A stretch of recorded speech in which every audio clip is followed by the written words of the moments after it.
Aloha, my name is Tara Coyote, and I have the privilege and honor to be here with Jim Abernethy. I've been here in Mexico with him swimming with whale sharks, which has been incredible, and I'm so excited to have the chance to interview you.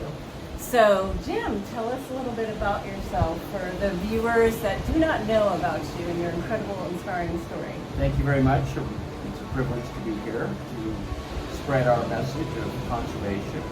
I am a hardcore shark conservationist, although I love all animals. And I run Jim Abernethy Scuba Adventures for the pioneer cageless large predatory shark encounters.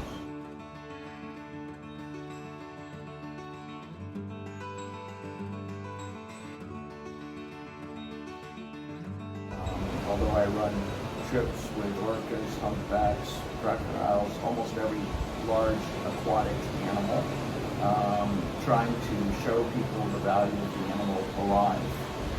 My largest campaign, which is Worth More Alive. My nonprofit, Wildlife Voice, does exactly that. And we're very good. A team of people that are unpaid, so all donations go towards campaigns themselves, has been very productive in winning campaigns. Amazing. So he basically helps people have experience with animals that are generally very scary. So you help take the fear out of the experience with these crocodiles and sharks. You're getting into one of many ways that we fight for conservation. Right. Now, although I have 3 for-profit companies, all of them are conservation-based, like Jim Abernethy Scuba Adventures, what most people know me for, running these ecotourism, large aquatic wildlife trips. That is to help people fall in love with these animals so they decide on their own that they want to help save them. Right. So it's critical, and that's probably the strongest way that I can influence someone into becoming a conservationist, to give them an experience that is truly life-changing, something they will never forget.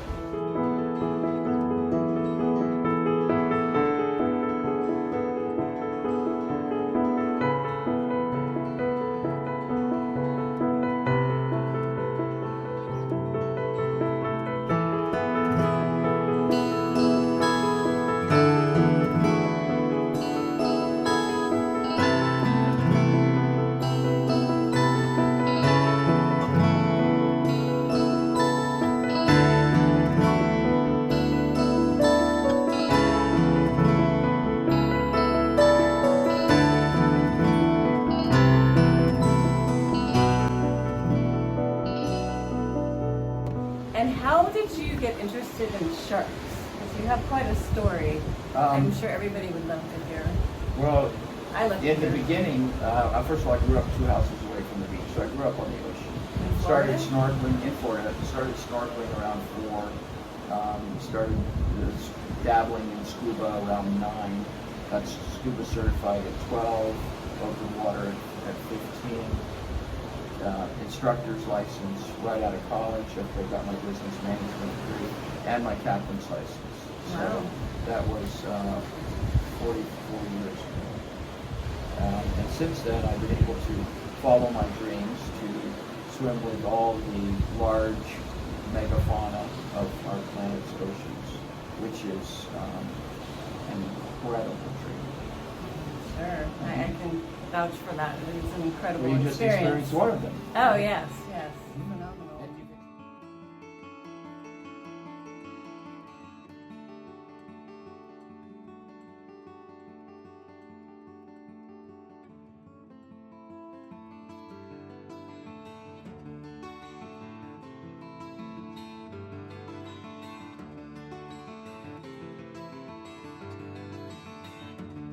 Others, you've been in the water with whales. I have, humpback whales. It's all phenomenal. I highly recommend the experience, y'all. Great. So, and what was your first shark experience? I'm curious to know that. I was probably 5. 5. And I was on my father's boat with my sister and both my parents, snorkeling, and I saw a shark, and I believe this is like most people's first shark experience, but they don't really realize what's going on. Right. You see, I saw a shark, and I raced for the boat. I was in fear of being killed by this shark. And So you were in the water. It was right behind me all the way to the boat. I got all the way up on the boat, and I turned around, and to my surprise, my parents and my sister were still floating on the surface. And I said, "Shark, shark, get out of the water!" And my father looked at me and looked underwater and looked back at me and said, "It's just a nurse shark."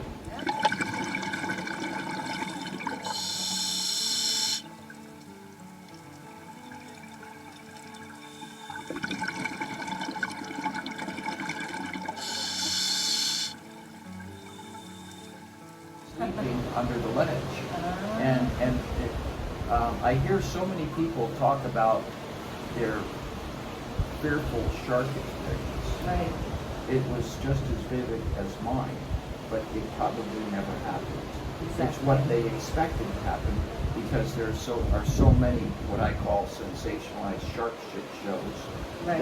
that project this beautiful sentient creature as something that it is clearly not, a mindless man-eating monster. And because over 90% of the shark films that are made are projecting this beautiful creature as something to be afraid of, it's very difficult to get people to fight for them. As the late Jacques Cousteau said, we only protect what we love. Right. And if you're scared to death of it, it's very hard to love it. However, one trip with me can change that forever. In fact, I would venture to say that I am the only person on the planet that's teaching people, land or sea, how to make friends with any predator. And the predator I chose, without feeding them, is the shark. And how do you teach somebody how to make friends with a shark? Well, we're limited to this interview in just a short amount of time. That's so true. We That'd be a long We don't have time to explanation. answer that, but I can say if that interests you. Come go on a trip. Yeah, come on a trip. I'll and do it's that. every briefing. Right, Okay. right, okay. Okay. And I want to speak about the fear about sharks because I live in Hawaii and I'm a mermaid. I go in the ocean, and the biggest question I get is, "Aren't you afraid of sharks?" And I say, "No, not really." But what would you say to somebody who has a fear of going in the water because of sharks? Well, probably the best thing that they can do is to go with an experienced shark dive operator with a lot of knowledge on how to be in direct vicinity of a large number of large sharks, like tiger sharks, like you have in Hawaii, Right. so that they can look at them properly and overcome their fear. I would say that overcoming their fear with me takes about 3 minutes. And then you'll, when you see a large shark, you'll react completely the opposite of what you would think. Right, right. You'll put your mask in the water and swim towards it and enjoy it. And the shark, unfortunately, because they haven't watched any of these shark shit shows, they don't know they're badasses that eat people. Right. The truth is they're scared to death. Yep. It's so, any animal swimming towards them, they're afraid of, and they swim away. True. They're very shy.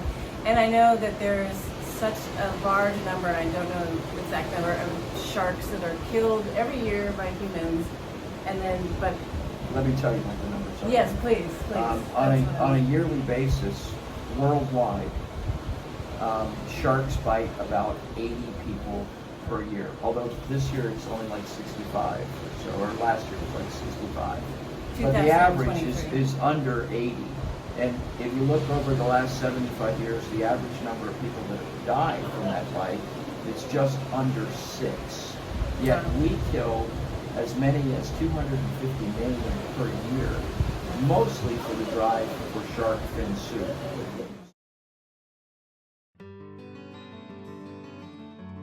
So it's not about man-eating sharks, it's about man eating sharks into extinction. And this is really important when you think of the role of the shark in the ecosystem. Their job is to maintain the health and balance of the lungs of our planet. Basically, over 50% of the air we breathe, and I think about 70% of the protein we eat, directly or indirectly comes from the ocean. So why, if we're the smartest animal on the planet, would we ever destroy the animal that maintains the health and balance of the lungs of our planet? Right. It just doesn't make sense. I don't think people know that. If you look at the other statistics to put things into perspective, because if a shark bites somebody, it's usually worldwide news, and the reason is because it's so rare, right?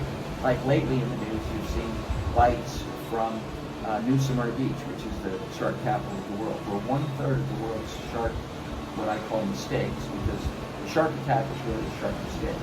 Right. The shark mistakenly attacked what it thought was a food source, only to go, that's disgusting, and spit you back out. Now, fortunately, at New Smyrna Beach, the shark that's biting people is the black-tip shark. You wouldn't know that by what's on TV because they put a great white on there. I did not know that. So it's a black-tip shark which only grows to 4 or 5 feet.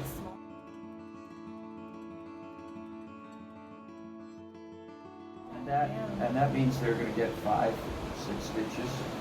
The surfers sometimes don't even get out of the water.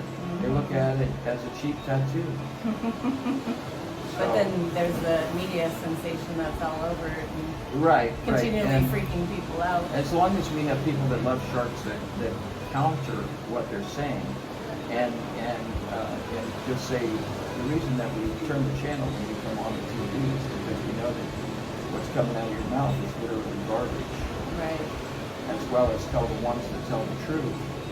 They're the reason that we stay on your channel when you come on, because we tell the truth. Right. Yep. So that has really helped. For me, when something's going on, I always ask the reporter how their integrity is.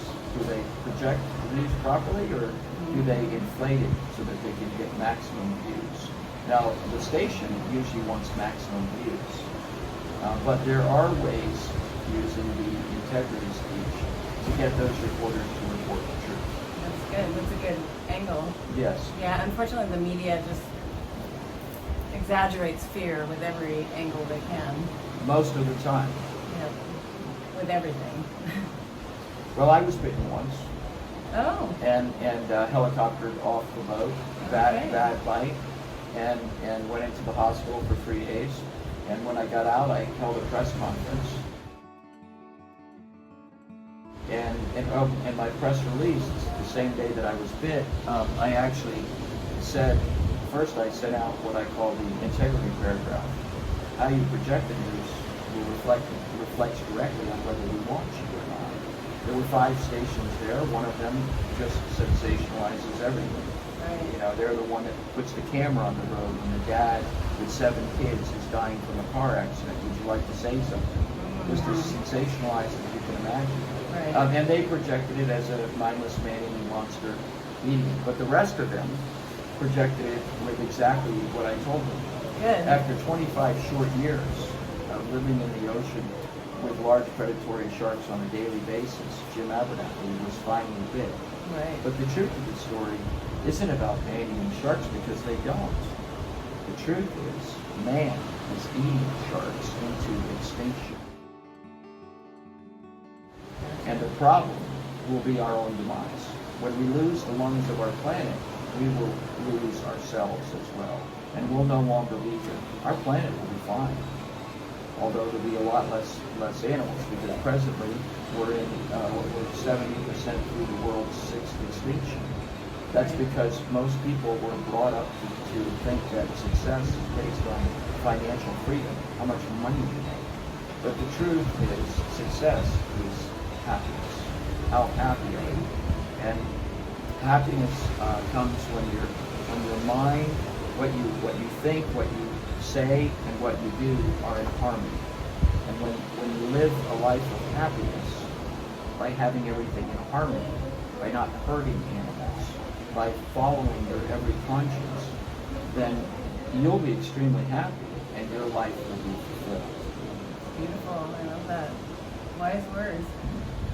So I just want to emphasize, he's saying that in order to have a healthy human life and society and planet, we need the sharks. Absolutely. So let's help save the sharks. We not only need the sharks, we also need the diversity, the abundance and diversity of the animals we've already wiped out. Right. You know, people ask me all the time, what's the best thing you can do to save sharks? And my answer is always the same. What's that? Go plant-based.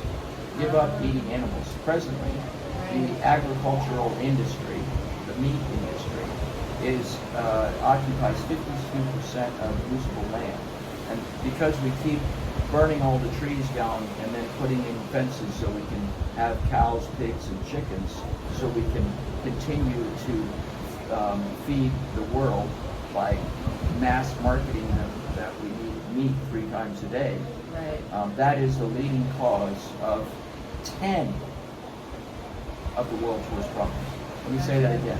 It's not the second, third, or fourth cause. It's the leading cause of 10 of the world's worst problems. Let me see if I can name them for you. Global warming, species extinction, land misuse. So we steal from the wildlife so we can put cows, pigs, and chickens in mass numbers in little containers.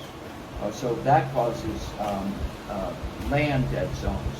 Wherever there's a pig farm, a cow farm, that land all around it is a dead zone. Because the nitrate level is so high, nothing can live. And wherever that water runs off to when it rains, that's an ocean dead zone. Like the biggest one is the Gulf of Mexico, because all of the United States midlands flow into the Gulf of Mexico. That's 5. Western civilization disease. The top 15 diseases that kill humans are all caused by eating meat. Right. And Western civilization starvation. We would rather keep 240 billion animals on health care and make money than to feed 1/6 of the population that is starving to death. Of course, the murder, abuse, and exploitation of 80 billion animals per year, the ones we slaughter to eat, okay? Of course, we cannot forget the pandemic. All pandemics are caused by zoonotic diseases from eating water, pollution, and misuse. Right. We feed the livestock water that we should be using to drink and keep our own species and other species alive. If we could reverse that, as David Attenborough says, and go to a plant-based diet, if we could snap our fingers and have everyone do that, we could alter the course of our planet into a sustainable direction. But presently, if you add all the animals up on the planet, what percent do you think are wild? 4%. 4%. Really not That's much. so sad. Don't you like wild animals? Oh, definitely. I do too. And so what I'm saying is that in your lifetime, more than likely, some of the animals that I hope you love, the lion, the tiger, the elephant, the rhinoceros, the orangutan, the koala bear, the kangaroo, and many others will be gone if we don't consider what we put in our mouth. Right. Go plant-based, not just for your health, but also for the planet. Thank you. It's an important message. It is. Appreciate you sharing that. It is. Could you share your favorite shark experience or shark story? Oh, God. I'm sure Hold on you have a second. gazillion of them. Favorite shark experience? Well, Emma comes to mind first. Emma the shark? Yeah. I first met Emma, the 15-foot tiger shark, in 2001. Wow, they're a little loud. Sorry about that. In 2001, and so here it is, 2024. During that time, she's been pregnant and given birth 11 times. They have a gestation of 15 months, and even when she's fully pregnant and looks like she can't swim well, she's still the gentle giant that people that have met her know that she is.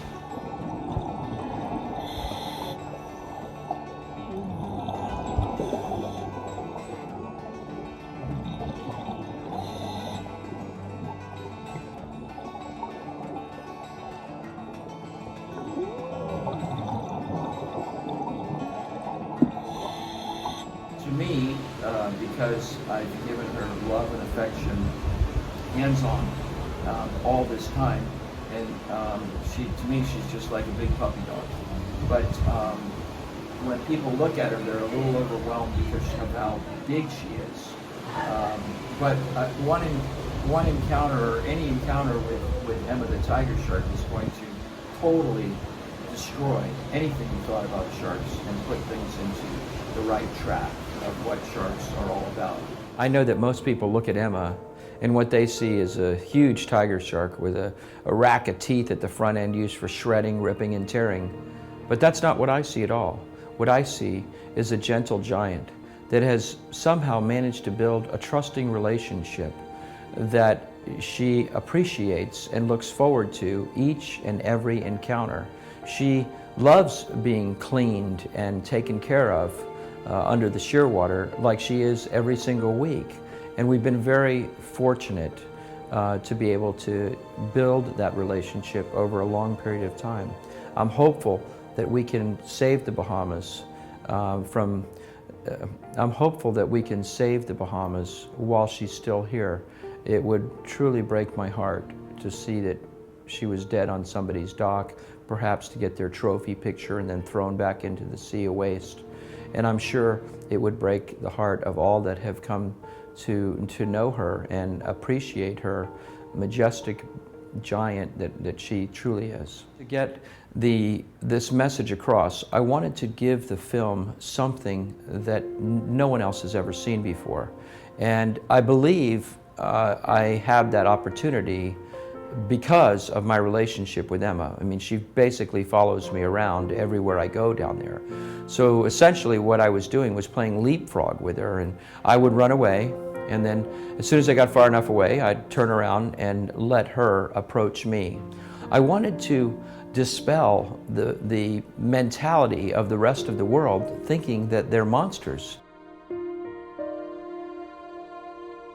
You can see that this supposedly very dangerous creature wants nothing to do with me as a food source. In fact, it's very much like your dog swimming up to give you a kiss. It's the same kind of creature. And I find it very sad that we will allow I find it very sad that we allow, let me start that again. I find it unconscionable that we allow people to mistreat animals in the ocean like we would never even think of animals on land. She is the best shark ambassador worldwide because I put her there. She's in at least 15 films that I've worked on. Amazing. She's the poster on all these countries that are making marine protected zones because of Pew Charitable Trust and the pictures I've given to them. But a couple pictures for this one, but I'll tell you this one because it is unbelievable. But most of Emma's things that she's done are unbelievable because we don't think of sharks as sentient creatures, as creatures that thrive on love and affection. They just have never had it. Right. So the reason that I teach people how to make friends with sharks is because back in 2001, a one-eyed shark swam up to me with a huge hook in its head. And I thought, oh my God, imagine if you came home today and your dog had a hook through its head. You would get it out. And that's what I wanted to do. But I thought, you know, they're kind of hard to restrain. I wonder if I can make friends with it like I would a dog I don't know by rubbing its head on a hand signal. Train them on a hand signal to get their head rubbed. And within 2 hours, I had trained this one-eyed shark that I called Captain Ron from the film, where the main actor's missing an eye. Great ocean film. But, and I removed the hook. At that point, that day, I looked around at all the, you know, there's probably a couple hundred sharks within my view, and over 50% had hooks. And I thought, game changer. I'm going to make friends with all of them and remove their hooks. And I did that alone until 2014. Removed hundreds of hooks from now 9 different species. And It works with all of them. And although I wouldn't advise anyone to go out and try to make friends with a shark without getting some training first. Of course. Because you really have to spend a lot of time with them before you really get to know them well. But on this, at that point, I made a path that my mission is to remove all their hooks by making friends with them. But in 2014, after making the world's most viral video with one of your friends, Hannah Fraser, called Tigress Sharks. Check it out. I have swum with sharks before, but this is beyond next level. The message is not, hey, everybody jump in the water, take off your mask and fins, and go hug a tiger shark. That would be stupid. We want to connect people to the oceans in a very tangible, real way. We recognize that while people love beauty, what the media loves more than anything is danger and beauty mixed together. This is, without a doubt, the most dangerous project I've ever undertaken. If we make a mistake, the consequences could be severe injury or death. All right, here we go.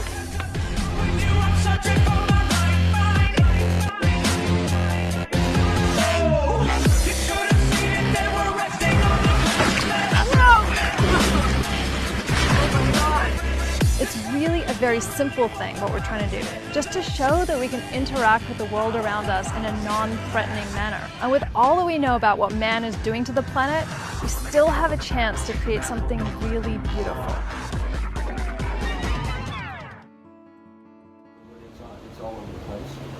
After that film, I decided that I could teach my guests how to make friends with sharks and accelerate the rate at which we're removing their hooks.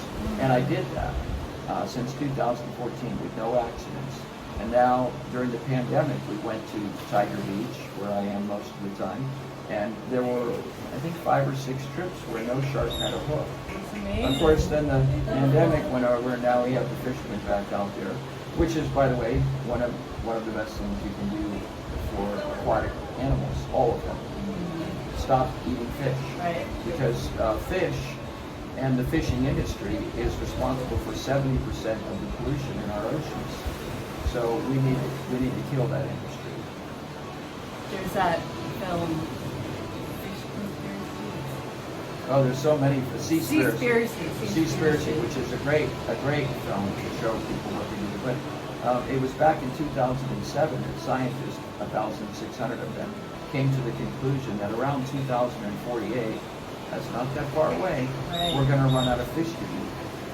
So why not try to help the biodiversity of our oceans that help keep all animals alive? Give up fish. Very strong statement for that. And how do you remove a hook from a shark? I mean, but I got out of it. Actually, What you need to do is go to a place where they're going to swim by a lot, and then as they go by, give them some kind of hand signal, which means, do you want your head run? And then they'll see the hand signal, and eventually, the first time they're going to be afraid, but as they swim away, they'll realize, wow, that didn't hurt at all. In fact, you liked it. Kind of felt good. Yeah. And then they come back, If you watch Kills by Light, Misunderstood Predators, you'll see what happens to the sharks after a short period of time. They enjoy getting their head rubbed, so they like a plane stalling, they come in as slow as they can. And at that point, while I'm rubbing their head, when they're coming in stalling, I actually rub their head and pull their head all the way up to my head so I can look right there in the jaw and see the hook and try to figure out mentally that I need to push it in, flip it upside down to get it out. Some are easy, some are really difficult. But how you feel after you help an animal is amazing. The relationship that you can get from removing a hook from a shark is literally unbelievable. Oh, I'm sure they're so great. So how would someone go about finding you if they want more information? Probably the easiest way, if you're on Instagram, is to go to my page, which is Jim_Abernethy.